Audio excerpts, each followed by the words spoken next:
बिस्मिल्लाहिर्रहमानिर्रहीम। अस्सलाम वालेकुम। मैं हूँ महरीन सब्तैन। देख रहे हैं आप मेरा यूट्यूब चैनल और फेसबुक पेज। नाज़रीन, एक के बाद एक ऐसा वाक़या रिपोर्ट हो रहा है फ़िज़ाई सफ़र के दौरान, जिसको मैं समझती हूँ कि आपको अपडेट करना चाहिए, क्योंकि जब हम फ़िज़ाई सफ़र करते हैं तो जहाज़ पर सवार होने से पहले एक लंबा प्रोसीजर होता है जिससे कि हम गुज़रते हैं। हमारा सामान चेक होता है, एक-एक चीज़ की स्क्रूटनी होती है और उसके बाद हमें अपने जहाज़ में सवार करने के काबिल समझते हैं ये हमारे फ़िज़ाई मेहमान जो हैं, मेज़बान इनफैक्ट। हमारे फ़िज़ाई मेज़बान जब हमें इतना चेक करते हैं ना, तो इस दौरान में अब कुछ चीज़ें रिपोर्ट हो रही हैं। आपने ज़रा इसको गौर से सुनना है, क्योंकि हम लोग कई दफ़ा भुलेखे में मारे जाते हैं। कुछ ऐसी चीज़ें भी रिपोर्ट हुई जिसमें वाक़ईतन मुसाफ़िरों ने ऐसी हरकत की, लेकिन कुछ ऐसी चीज़ें भी रिपोर्ट हुई हैं जिसमें फ़िज़ाई मेज़बान जो हैं, उन्होंने बहुत बुरी तरह से मुसाफ़िरों के साथ ऐसी हरकत की हैं कि वो रोने पर मजबूर हो गए। जनाब, अभी लेटेस्ट एक वाक़या जो है वो पेश आया है और ये वाक़या जो है ये एक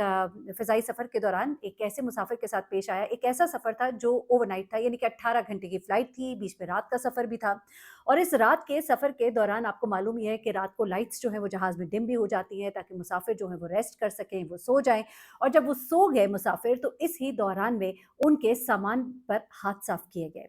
अब ये सामान पर जब हाथ साफ़ किए गए तो इस बारे में उस वक़्त तो कुछ पता नहीं लगा, लेकिन एक और वीडियो इसी जहाज़ की सामने आती है, क्योंकि वो वीडियो जो है उसमें देखा जाता है कि एक मुसाफ़िर जो है, जो यही इसी जहाज़ में सवार था और वो सवार भी बिज़नेस क्लास में था, आप सोचिए। अब आई डोंट नो वो बिज़नेस क्लास उसने बाद में रिक्वेस्ट करके, कई दफ़ा रिक्वेस्ट पे कभी-कभी मिल भी जाता है, आपका दाँव लग जाता है, लेकिन कभी-कभी नहीं भी मिलता, थोड़ी एक्स्ट्रा पेमेंट करके भी आप उसमें ट्रांसफ़र हो जाते हैं और कुछ लोग तो शुरू में ही टिकट लेते हैं। अब ये बिज़नेस क्लास में बैठा हुआ एक नौजवान था और इसने रात के वक़्त जब सब लोग जो हैं अपनी आँखों पे किसी ने पट्टी चढ़ा ली, किसी ने अपने जो है ऊपर कंबल डाल लिया और लोग जो हैं तकरीबन सोए हुए थे, तकरीबन सारे लोग ही सोए हुए थे। इस दौरान ये नौजवान जो है ये खड़ा होता है, ये दाएँ-बाएँ देखता है, दाएँ-बाएँ देखने के बाद ये आगे बढ़ता है। अच्छा, इस दौरान एक जिस बंदे ने ज़ाहिर-सी बात है वीडियो बनाई, शायद वो शख्स जागा था, उसको उसकी हरकत जो है मशकूक लगी और कुछ लोगों को शौक होता है, ज़रा-सा भी कुछ वियर्ड देखते हैं तो फ़ौरन ही वीडियो बनाना शुरू कर देते हैं। तो उसने उसकी वीडियो बनाई, तो इस वीडियो के अंदर देखा गया कि ये शख्स जो है ये खड़ा हुआ, खड़े होकर इसने अपने सर के ऊपर जो केबिन है वो नहीं खोला,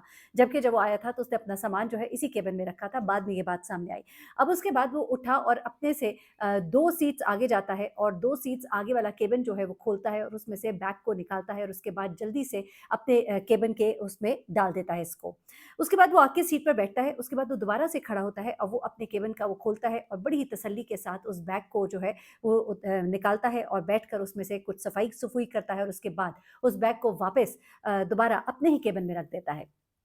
अब जो वीडियो बनाने वाला शख्स था, उसे उस पर शक हो गया था। इसका ये ख़्याल था कि अगर किसी का ध्यान गया भी होगा, तो उसको ऐसा ही लगा होगा कि मैंने अपने केबिन में से निकाला। फिर वो दोबारा से बैग अपने केबिन में से निकालता है और उसे गोद में रख लेता है। काफ़ी देर के बाद वो आराम से उठता है और आगे वाले केबिन में जाता है, आप समझ लीजिए तकरीबन घंटे के बाद। और इस शख्स ने, ये गालिबन कोई एक ऐसा शख्स था जो शायद सारी रात नहीं सो सका था और उसे दोबारा से उस टाइम पे वीडियो बनाई, जब वो दोबारा उठा और उसने उस केबिन में जाके उस बैग को रखा। जब ये हरकत हुई तो उसने फिर एयर होस्टेस को बुलाया और उसने उसको सारी ये वीडियो दिखाई, जिसके बाद वो एयर होस्टेस जो है वो उन साहब के पास गई और उस साहब से उसने जब पूछा और उन्होंने उठकर अपना सामान चेक किया और उन्होंने जब देखा तो उनके सामान में से कुछ चीज़ें जो है वो मिसिंग थी, जिनमें कि इनके मोबाइल फ़ोन कुछ ऐसे थे जो डब्बा पैक थे, वो मोबाइल फ़ोन जो है वो मिसिंग थे और फिर फ़ौरन ही उन साहब को चेक किया गया और उनके पास से वो चीज़ें बरामद हुई हैं, बाद में ये केस वगैरह रिपोर्ट किया गया। अब ये तो देखिए एक शख्स था जो जागा हुआ था, उसने ये तमाम तर एक्टिविटी देख ली और उन साहब को जब होस्टल ने जाके कहा कि ये ऊपर केबिन में आपका सामान है और उन्होंने जब इसको चेक किया और वो तमाम चीज़ें जो है वो हुई। इस दौरान में एक एयर होस्टेस जो है वो फुल टाइम उस शख्स के ऊपर नज़र रखे हुए थी कि अगर उसने कहीं वो रखा भी हुआ है फ़ोन तो उसको कहीं आर-पार ना कर दे, किसी और की सीट पे ही ना फेंक दे। इस तरह से ये चोर तो पकड़ा जाता है, लेकिन एक और वाक़या जो है उसी जहाज़ में रिपोर्ट हुआ था, जहाँ पर के एक शख्स जो है उसका बिज़नेस क्लास तो नहीं, इकोनॉमी क्लास में उसके पर्स पर सोते में हाथ साफ़ हो गया था। क्योंकि जब ये सारा वाक़या हुआ और थोड़ी-सी हलचल भी मची, थोड़ी-सी चीज़ बात जो है आगे पीछे पहुँची, उस वक़्त एक साहब जो है उन्होंने आकर कंप्लेन की कि मेरा वॉलेट मेरी पॉकेट में से गायब हो गया है, मैं सो रहा था और अब जब मैं उठा हूँ और जब मैंने ये तमाम बातें सुनी हैं, तो मैंने अपना पॉकेट जब चेक किया है तो मेरी पॉकेट में वॉलेट नहीं है। अब इस बारे में नहीं मालूम कि कौन-सा वो एक और शख्स था जो कि इकोनॉमी क्लास में उनके पॉकेट पर हाथ फेर गया था। अब उसके बाद जनाब ये तो मामला है, अब एक और बड़ा ही अजीबो-गरीब, ये तो देखिए एक मुसाफ़िर था, लेकिन मैं अभी आपको जो सबसे आखिरी वाक़या बताने जा रही हूँ ना, वो इतना अजीब है कि आप परेशान हो जाएँगे। अब ये जो दूसरा वाक़या है, ये पेश आया है एयर इंडिगो एक फ़्लाइट थी और ये फ़्लाइट जो है ये जा रही थी इंडिया से, जिस वक़्त इसने टेक ऑफ किया तो उस टेक ऑफ के दौरान ही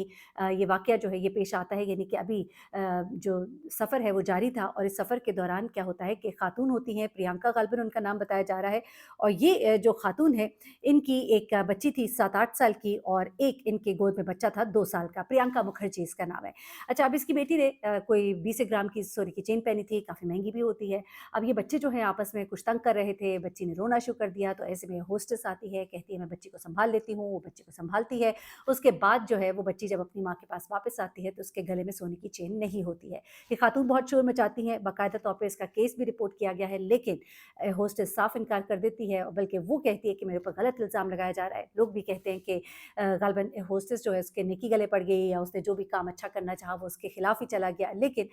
मामला ये है कि अगर कहीं बच्ची की चेन रास्ते में गिरती, कहीं तो मिल जाती। किसी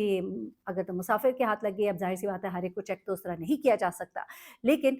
बच्ची के गले से चेन गायब थी और होस्टेस जो है वो इससे साफ इनकारी थी। हो सकता है उसके साथ कोई शख्स मिला हो जिसको उसने वो पकड़ा दी हो और अब वो जो है उस अपना चेकिंग करा देगी। चेकिंग कराने के बाद भी उसके पास से जब कुछ नहीं मिला, तो फिर बात जो है वो अभी तक सुना है कि कोई उस होस्टेस को इस पर ना पकड़ किया गया है, ना उससे सवाल-जवाब किया गया है ज़्यादा। सिर्फ़ पूछा गया है और उसके बाद बात जो है खामोशी की तरफ चली गई है। लेकिन इन खातून की तरफ से केस जो है बाकायदा कर दिया गया है इस होस्टेस के खिलाफ और इस पर अब क्या हो रहा है ये आने वाले वक्त में पता लगेगा। अब मैं जो आखिरी वाकया आपको बताने जा रही हूँ क्योंकि ये तमाम वाकयात जहाज़ के सफ़र से रिलेटेड है और एक के बाद एक ऐसे वाकयात रिपोर्ट हो रहे हैं। हमारे एक अपने जानने वाले हैं, मेरे हस्बैंड के फ्रेंड हैं और वो कनाडा से पाकिस्तान आ रहे थे और पाकिस्तान आते हुए फ़्लाइट में और उनकी गालिबन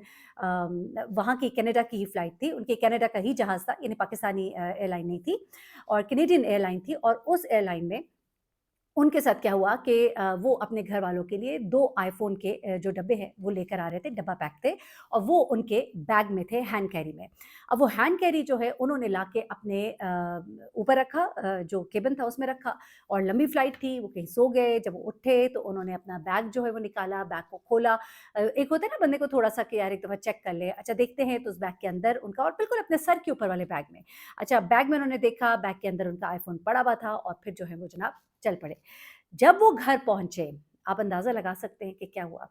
कि वो जो डब्बा था, जो पैक था डब्बा, उसको कुछ इस तरह से खोला गया था, खोल लिया गया अच्छा वो डब्बा ऐसा खोला कि ऊपर से नहीं पता लगा कि उसकी कोई पैकिंग खुली है, लेकिन वो डब्बा जो है वो खोल के उसके अंदर से आईफ़ोन निकाल के उसको दोबारा से पैक कर दिया गया था। ऐसे वो सील्ड नहीं था शायद या जो भी था। अच्छा अब उसको इस तरह से निकाला गया कि वो डब्बे में से फ़ोन निकाल लिया और साहब जो है वो डब्बा देखकर मुतमईन हो गए और वो जो है घर चले गए और घर जाके उनको अंदाज़ा हुआ कि मेरे आईफ़ोन को इस तरह से निकाल लिया गया है। दोनों में से आईफ़ोन जो है वो गायब थे और डब्बे जो है वो बिल्कुल खाली थे। तो इसमें ये उन्हें गुमान हुआ और उन्होंने ये सोचा है कि ये काम जो है ये हर कोई बंदा नहीं कर सकता, बड़ी तसल्ली से किया गया काम है। ऐसा लगता है कि जहाज़ का अमला या एयर होस्टेस या जो भी होती है, जब ये सामान आ रहा था उस वक़्त किसी ने इसके बारे में बताया होगा कि ये इस तरह का बैग है, इसमें ये सामान है और उन पर ग़ालिबन नज़र रखी गई है और जब उन्होंने अपना बैग वहाँ रखा, तो बड़े ही आराम से उस डब्बे के अंदर से फ़ोन निकाल लिया गया और डब्बे को वैसे का वैसा रख दिया गया। ये चीज़ मैंने बहुत सी जगहों पे नोट की है, कई जगहों पर ऐसा होता है जहाँ पे आपके सामान की तलाशी हो रही होती है, वहाँ पर बहुत से ऐसे चोर लोग होते हैं जो आपकी चीज़ों को नोट कर लेते हैं और उसके बाद जब आप आगे कहीं जाते हैं और कुछ देर के बाद जब आप बड़े मुतमईन हो जाते हैं कि अब मेरे साथ कुछ भी नहीं होगा, उस वक़्त वो ऐसा हाथ मारते हैं कि बंदा जो है वो सोच भी नहीं पाता है कि उसके साथ ये हुआ क्या है। ये जनाब कुछ वाक़यात थे मैंने कहा आपको रिपोर्ट करूँ ताकि आप लोग जब जहाज़ का सफ़र करें तो अपना कीमती सामान जो है वो अपने बिल्कुल करीब रखें, बिल्कुल करीब पॉकेट में पड़ा हुआ वॉलेट तक चोरी हो गया। सो बी वेरी, वेरी केयरफुल अपने सामान को ऐसे रखें कि कोई इसको हाथ लगाए तो आपको अंदाज़ा हो। आजकल बड़ी मैं वो वीडियोज़ भी देखती हूँ जहाँ पर बैग को लॉक करने का जो तरीका है और किस तरह से कि उसकी ज़िप ना खुल सके या कुछ भी हो, तो वो तरीके भी मौजूद हैं। तो सफ़र में और फिर बड़ा दुःख होता है जब आप सफ़र में हो, सफ़र के आगाज़ में ही आपकी चीज़ जो है इस तरह आपसे जो है लूट ली जाए। तो अल्लाह ताला सबको अपने ज़मान में रखे, लेकिन आप ये वीडियो ज़रूर शेयर करें ताकि वो लोग जो इस तरह के हादसात का शिकार होते हैं या हुए हैं उनके अलावा भी वो लोग जो अभी नहीं भी हुए, तो उन्हें ज़रूर पता हो कि आइंदा उन्होंने किस तरह से मुहतात रहना है। अपना बहुत ख़्याल रखिएगा, दुआ में याद रखिएगा। अल्लाह हाफ़िज़।